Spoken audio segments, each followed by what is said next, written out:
Mutetei wa haki cia enenthi maunduni mwaki uteti Tony Gachoka niwamwenda Musumbi William Ruto aumilye mathangu ma kwonania kana kyawo nuvyaiie itheka miwano kati wa kambuni wa Adani na uungamii wa kiwanza cha ndeke cha JKIA na muvia wa kunyaiikya mwaki wa stima KETRACO.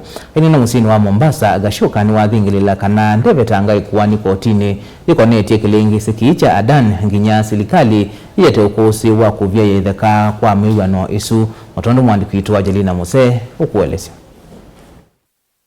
Itina wa President William Ruto kwa muthenyani wayo kutangasa kuungamwa kwa ngwatano ya miaka 3 na kampuni wa Adani na ulo unavanite kwa manje kiwanza cha ndeke cha JKIA ofumu na kampuni wa mwaki wa KETRACO Tony Gachoka na ule ni mwanaharakati nukwetekana ndena mwikio na uneni aiwetekana uvanite kumavinga enenthi metho vala yuwa wetekana memwamba na mutongo wa chama chawe pa Dr. Stephen Kalonzo Musyoka na Eugene Wamalwa niwe kuvika kotini kusukumisya kuona mathangu alama kuonekana kandalasi nevikiye kuvetangwa.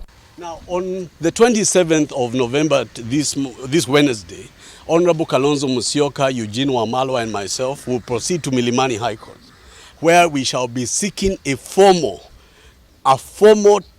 document by Adani Group and by the government of Kenya to say that they are pulling out of the petition.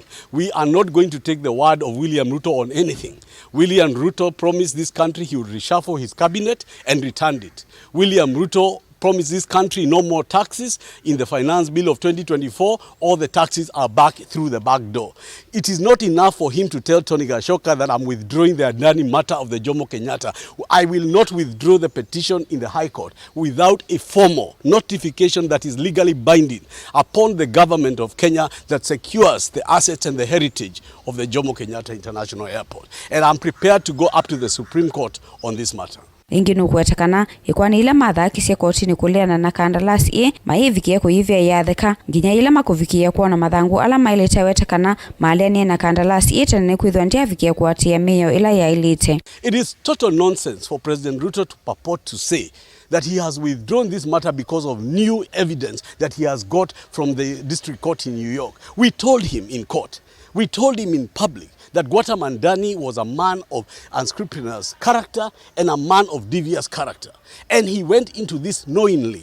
William Ruto has gone against this deal simply to preserve his political future because we were going to give him a deafening defeat in the High Court because we were going to ask the question, when did public participation occur? Ona uyevo Gachoka nugwetekana ni makuvikia kukwatiana na ene yanda kivathukanyo ovama na enenthi Kuikiithya kana ni masanga na kukwata ilovia cia kuyana cia kwa manje kiwanza kiu cha JKIA na ila ni nzia imwe ya Kuikiithya kana kiwanza kiiki moko ni manthi ya Kenya.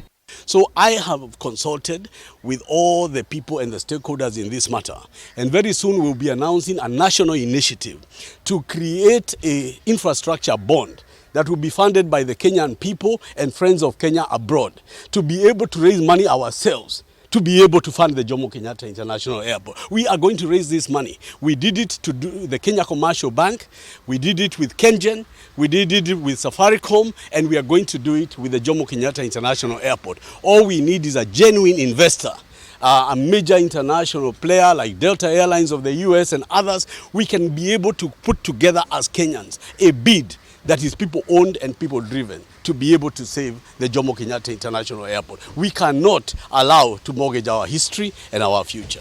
Ona uyevo ni wametula muti serikali ya President William Ruto kwa kuthuisya ngwatanio kavinani kala enenthi ma Kenya matavikie kukonwa na kwithwa na public participation vala kwetekana kiene cho gitumi cha tumie mathacha ikwani kotini. While we were prosecuting this matter, we had 3 issues of objection. We objected to the fact that there was no public participation at all involved in even the award or discussion toward raising money to invest in the Jomo Kenyatta International Airport. Secondly, there was want of public satisfaction because of lack of parliamentary approval. Parliament was kept in the dark about the transaction. And the third issue is that there was nobody competing against Adani. It was a deal signed in silence and pursued in silence. So we went to the High Court. Ngilivote ya vilingi wa mauvo kuma kaunti na Mombasa nita wa Angelina Mose.